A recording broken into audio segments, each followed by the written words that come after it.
Halo semuanya, selamat datang kembali di podcast ASN Bicara, tempat ngobrol santai soal isu kebangsaan dan birokrasi kekinian. Saya Anindita Dara, asal dari Direktorat Jenderal Prasarana Strategis dari Bandung, dan hari ini kita bakal bahas sesuatu yang lagi rame, soal perubahan lingkungan strategis dan tantangan hoax AI atau hoax yang dibuat atau disebarkan oleh kecerdasan buatan di Indonesia. Nah, sekarang pertanyaannya adalah, apakah ASN kita sudah siap menghadapi isu ini yang menjadi tantangan kebangsaan masa kini? Untuk hari ini sudah hadir 4 narasumber bersama saya yang terbagi menjadi 2 tim, baik yang setuju atau pro maupun yang kontra dengan isu ini. Dari tim pro ada Mbak Amel dan Mbak Nindya, lalu dari tim kontra ada Mbak Ananda dan Mas Andi. Mungkin untuk perkenalannya bisa dilanjut dari tim pro dulu, Mbak Amel. Ya, Assalamualaikum warahmatullahi wabarakatuh. Perkenalkan saya dengan Amelia Aswad dari Balai Wilayah Sungai Gorontalo, asal Gorontalo. Oke, yang berikutnya Mbak Nindya. Halo semuanya, perkenalkan nama saya Anindya Sulaksani Apsari, bisa dipanggil Anindya. Saat ini saya bertugas di Direktorat Jenderal Prasarana Strategis dan saya berasal dari Jakarta.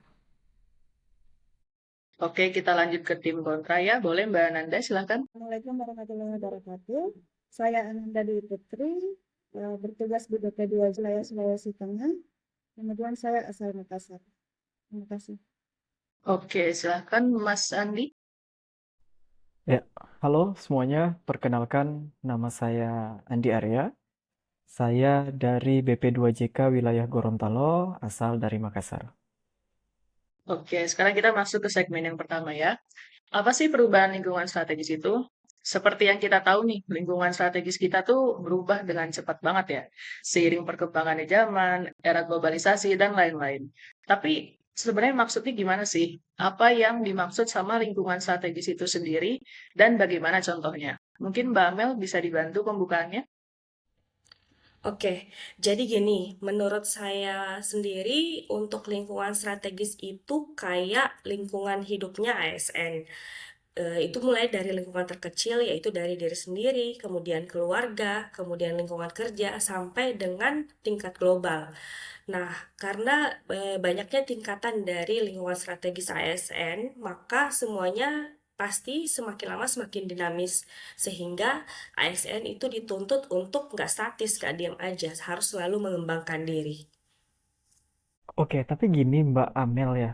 Eh, tapi kenyataannya gini, banyak ASN yang masih sibuk dengan urusan administrasi yang manual seperti itu. Jadi sistem yang belum seragam di antara semua instansi atau di lingkungan ASN itu sendiri gitu. Nah, yang jadi pertanyaannya adalah gimana kita mau adaptasi ke hal yang besar kalau dari fondasi dasarnya aja ini bisa dikatakan belum beres gitu. Eh, tapi justru itu kalau menurut saya karena memang banyak yang perlu kita beresi, nah kitanya ini yang harus menjadi agen perubahannya itu. Bukannya kita nunggu sistem sempurna baru kita mau berubah, baru kita akan melakukan perubahan, tapi justru dari awal kita yang ngerubah nih dari ada masalah apa. Jadi kalau misalnya nunggu-nunggu aja tuh nggak akan mulai, nggak akan selesai, nggak akan cepet beres gitu, dan nggak akan bisa berkembang. Saya setuju perubahan itu penting, tapi mari realistis lah. Kita kalau semua ASN disuruh langsung adaptasi ke level global, itu kayak nyuruh orang lari maraton, padahal baru bisa jalan. Nah, oke nih, berarti dalam rangka menghadapi proses beradaptasi itu, perubahan-perubahan itu kan kita juga sebenarnya udah kita pelajari ya di modul 2 itu, banyak yang bilang dalam menghadapi tantangan-tantangan tersebut, ASN itu perlu punya yang namanya modal insani. Sebenarnya gimana sih maksudnya dari modal insani tersebut? Kalau dari pandangan saya sih modal insan itu justru anugerah sih, karena modal insan itu kekuatan manusiawi yang bisa dari intelektual, emosional, sosial, moral, fisik yang memang hanya kita dapatkan di manusia gitu. Makanya justru itu kita ini harus mengasah terus biar kita sebagai ASN atau sebagai manusia juga bisa siap bekerja di kondisi apapun. dan dan dalam menemukan masalah apapun kita bisa terus beradaptasi seperti itu.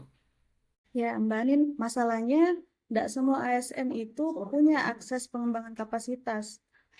Banyak pelatihan itu cuma formalitas. Kalau penguatan mental dan moral tidak diseriusi, ASN juga tidak mendapat manfaat dan kesempatan untuk berkembang. Jadi ini percuma saja pada akhirnya.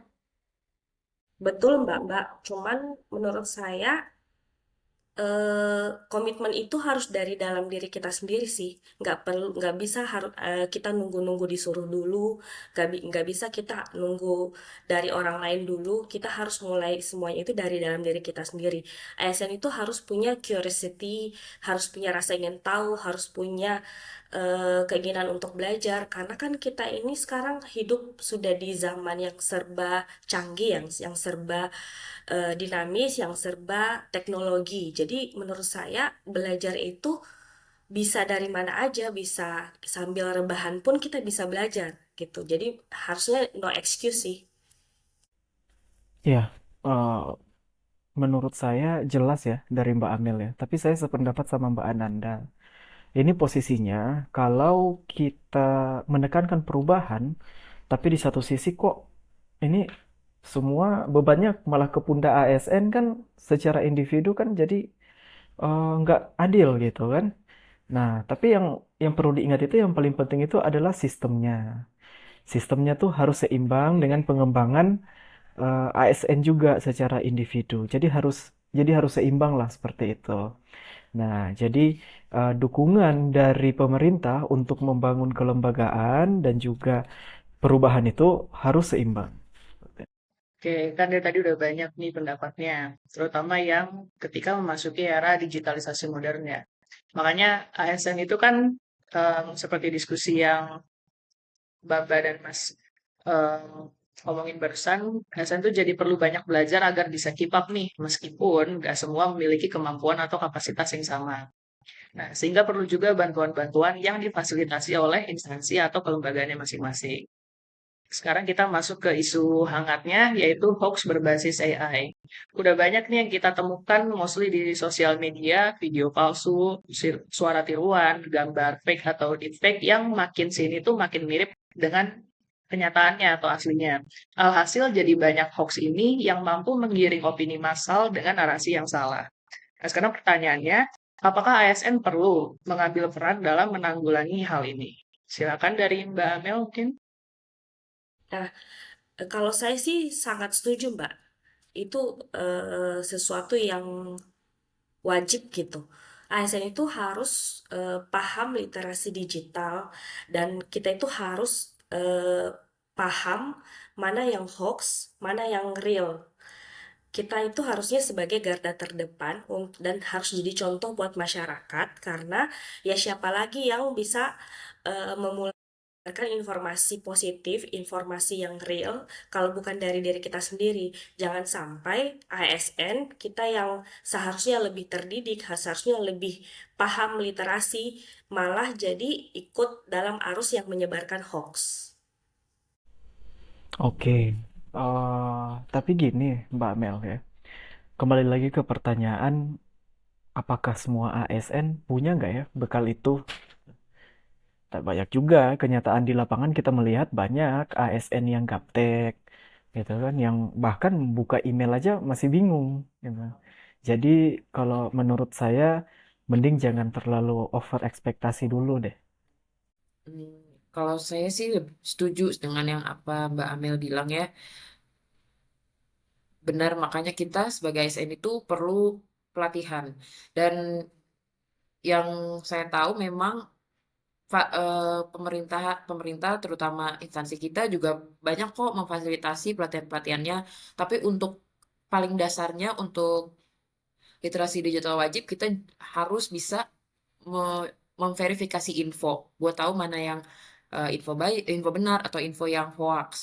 Dan untuk bisa melakukan itu kita harus nggak perlu harus jago teknologi, cukup tahu cara kerja dasarnya aja karena itu kan bisa kita baca lalu kita pikirkan oh ini bagus atau enggak dan perlu nggak sih kita teruskan ke orang-orang atau kita hanya jadi membuat keributan aja kayak gitu.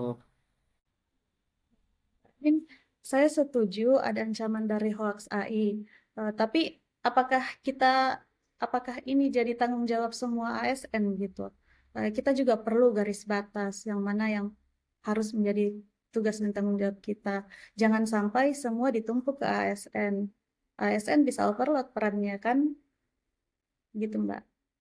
Oke, dari yang aku tangkap nih diskusinya, berarti mungkin memang ASN itu kan dia merupakan contoh untuk masyarakat ya, karena kita adalah wajah dari pelayan masyarakat itu sendiri. Namun bukan berarti harus semua memang dibebankan kepada ASN atau melakukan perubahan yang drastis tanpa dibarengi dengan fasilitas yang baik juga gitu. Sebenarnya bisa dimulai dari langkah-langkah kecil terlebih dahulu. Nah, kalau begitu, kira-kira apa nih langkah konkret yang bisa dilakukan ASN mulai dari sekarang? Kalau menurut saya, yang paling gampangnya pertama adalah tingkatkan literasi digital. Dari yang paling kecil tadi, yang verifikasi info. Ya pelan-pelan, mungkin makin lama kita makin advance juga. Lalu kedua, baru kita bisa bangun budaya kritis ini di instansi. Lalu yang ketiga, kita ASN harus jadi role model komunikasi yang etis. Jadi lebih luas lagi, nggak cuma di instansi, tapi ke masyarakat luas. Jadi kan kita mungkin dapat pelatihan, nah kita bisa ngajarin keluarga kita dan memberikan pemahaman lah mengenai eh, bagaimana cara memverifikasi info biar nggak ketangkap hoax. Dan juga kita juga harus jadi role model bagi masyarakat. Jadi kita harus benar-benar menjaga gimana cara kita bersosial media biar orang nggak langsung mengeneralisir lah bagaimana ASN itu di sosial media atau di mana-mana di Indonesia seperti itu. Saya tambahkan juga perlu kebijakan yang jelas. Jangan sampai ASN dihukum karena salah mengomentari hoax yang mereka sendiri yang nggak paham gitu. Edukasi dulu baru regulasi. Terima kasih. Oh, saya sih sepakat dengan Mbak Anin ya.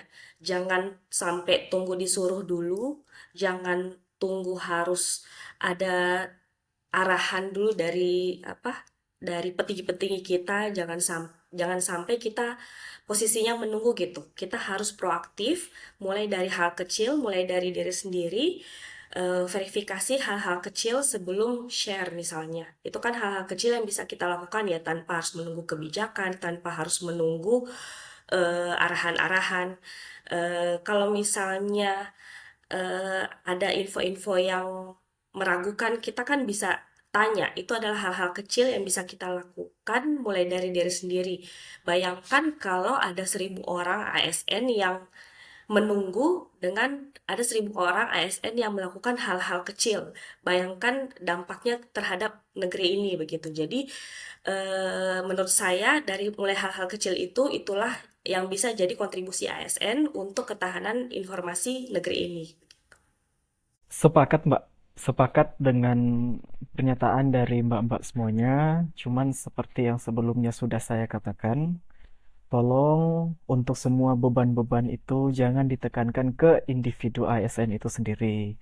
Jadi dari satu sisi pemerintah juga harus memfasilitasi dengan baik, memfasilitasi pelatihan yang merata. Khususnya itu jangan cuman ASN yang di pusat aja yang dapat pelatihan-pelatihan itu, tapi untuk di bagian ASN-ASN yang di daerah itu juga wajib untuk mendapatkan fasilitas pelatihan yang sama dan merata. Terima kasih. Oke, wah luar biasa ya diskusinya hari ini. Ada yang optimis, ada yang realistis. Yang penting dua-duanya memiliki peran yang seimbang. Nah, jadinya kita sepakat nih bahwa perubahan lingkungan dan kemunculan hoax AI ini bukanlah hal kecil, karena dia bisa jadi tantangan kebangsaan masa kini. Sehingga respon kita sebagai ASN juga nggak bisa setengah hati, agar bisa mengubah hal ini menjadi peluang memperkuat literasi digital bangsa. Terima kasih banyak untuk keempat narasumber hari ini, Mbak Amel, Mbak Anin, Mbak Nanda, dan Mas Andi. Dan buat teman-teman pendengar, semoga podcast ini bisa jadi bahan berpikir dan semangat buat terus belajar dan melayani dengan integritas. Sampai jumpa di episode berikutnya. Tetap cerdas, kritis, dan cinta negeri ini. Terima kasih. Terima kasih semuanya.